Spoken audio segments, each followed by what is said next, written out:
मोनसे सोमोनांथाव जाथाय दैयाव गोजावनाय 5.7 किल'ग्रामनि अन्थाइ मोनदों। ये पत्थर है? यस। बे अन्थायाव लिरनाय दं राम। क्या लिखा है इस पे बेटा? श्री राम। बै अन्थाया दैयाव गोदोआ।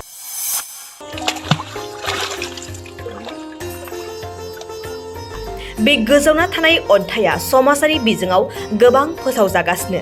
बे सोमोनांथाव अन्थाइखौ उत्तर प्रदेशनि मयानपुरी जिल्लानि ईशान दैमायाव बोखांनो हादों। 30 जुलाइआव खायसे गथ'फोरा ना हमनो थांनाय समाव ईशान दैमायाव मोनसे गोसोम जिराद गोजावना थानाय नुनो मोनो। बे गोसोम गोजावना थानाय जिरादखौ लोगोफोरनो दिन्थिना नावजों बोखांनो हायो आरो सोमोनाङो बे मोनसे अन्थाइयाव लिरनाय दं राम। बे अन्थाइया दैयाव गोजावो। गामिनि सुबुंफोरा बे अन्थाइखौ भगवान रामजों सोमोन्दो दं होनना बुंसोलायदों आरो बयनिबो खुगायाव दा सावरायजादों। बे समाव बड'लेण्ड बुब्लिनि मोनसे खौरां।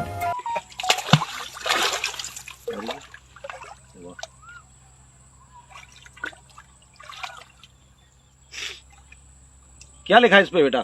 श्री राम। श्री राम। ये पत्थर है? यस। काय का पत्थर है ये? पता ही नहीं किसका पत्थर है। और डूबता नहीं है ये? नहीं डूबता है जरा सर। डुबा के दिखाओ।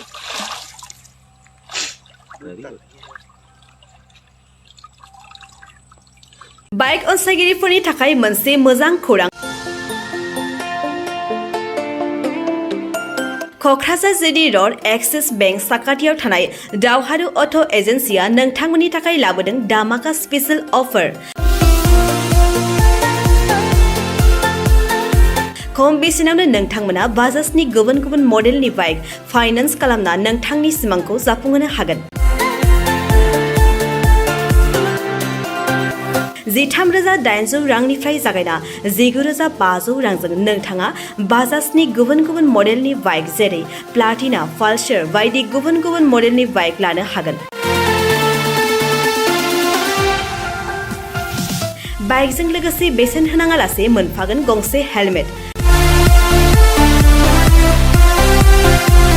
बाइगिरि बिथांमोना गोरलै राहाजों बाजाजनि फाइनान्स लिमिटेड नङाबा एक्सिस बेंक लिमिटेडआव फाइनान्स खालामनो हागोन। गोबांथार फोरमानलाइफोर गथायनो गोनांथि गैया। खालि फट' गांसे, पेन कार्ड, आधार कार्ड, भटार आइडि आरो सोलिबाय थानाय मोब्लिबनि बिल होयोब्लानो बे सुबिदाखौ लानो हागोन। गोबां मिथिनो थाखाय 8473883986 03661270550 9957644326 आव फन खालाम।